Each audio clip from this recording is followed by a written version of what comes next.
Hi! Today we're going to learn about the conditions for regression inference.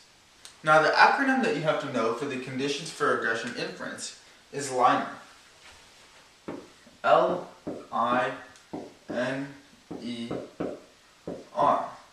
The L stands for linear, independent, normal, equal variance,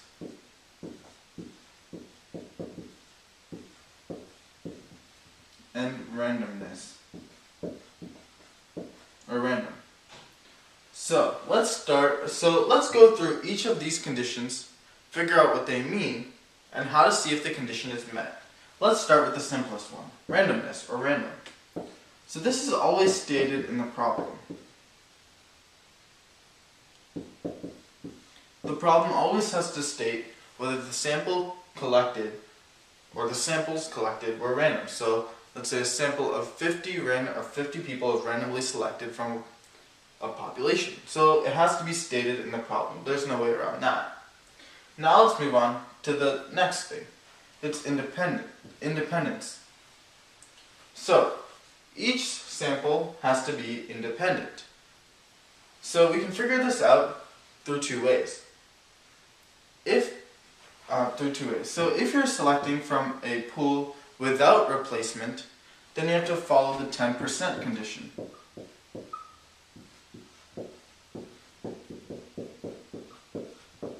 If you have replacement, then independence is a given. It's going to be independent. So, what is the 10% condition? Well, or independence, yes. It's just, okay.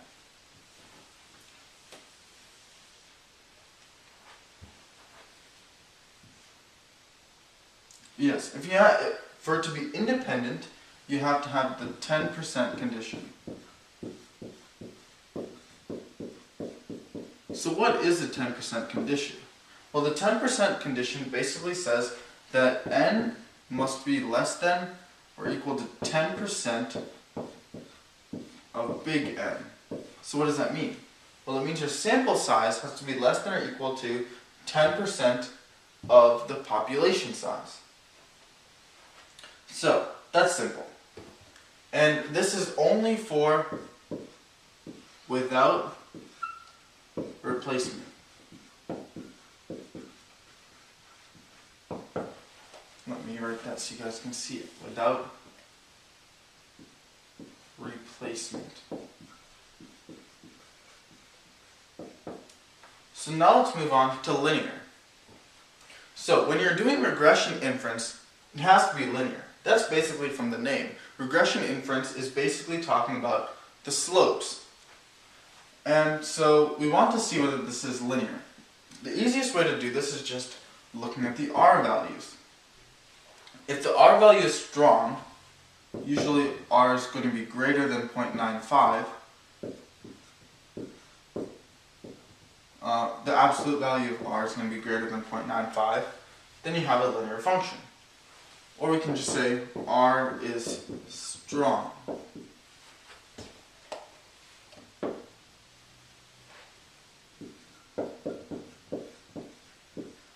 Another way of looking at this is looking at the R squared. The R squared basically shows us what percentage of the data can be represented using the best line of fit, or the least squared regression line. So basically we want R squared to be high, or R squared to be high, or really strong, because that shows that R would be even higher. So the absolute value of R squared, or it is squared, so it doesn't matter. So R squared would have to be high.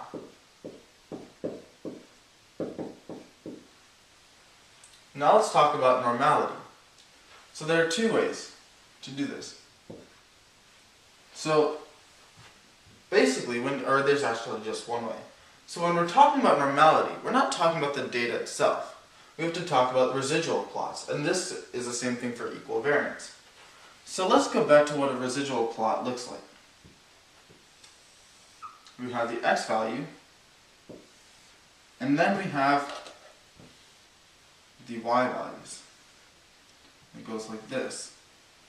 And basically, the residual is the observed minus expected value.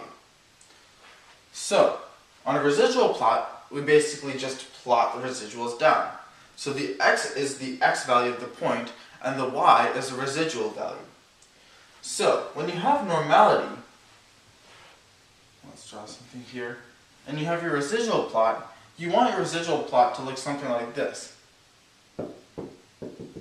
Or you want points on your residual plot, so let's say like this. And I'm doing a very bad job here, but yeah.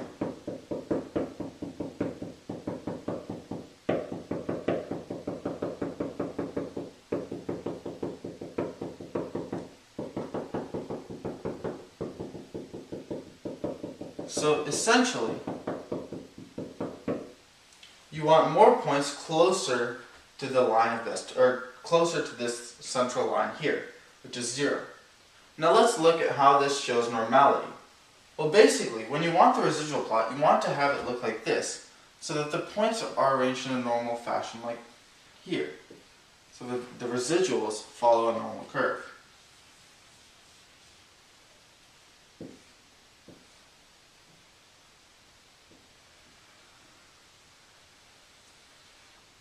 Now you can see this thing to the right here on most computer softwares when you do the residual plots.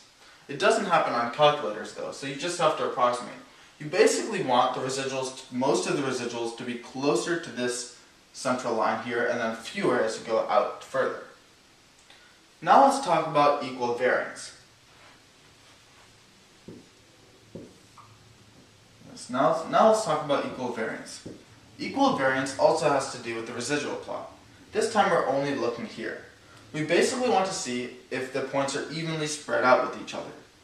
So that means we wouldn't want a residual plot like this.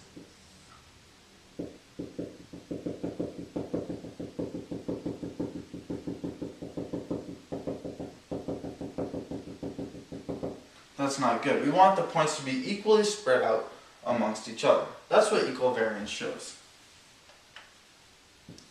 So we can also find equal variance from looking at the residual plot here. Today we learned about the conditions for regression inference. Thank you for watching this video.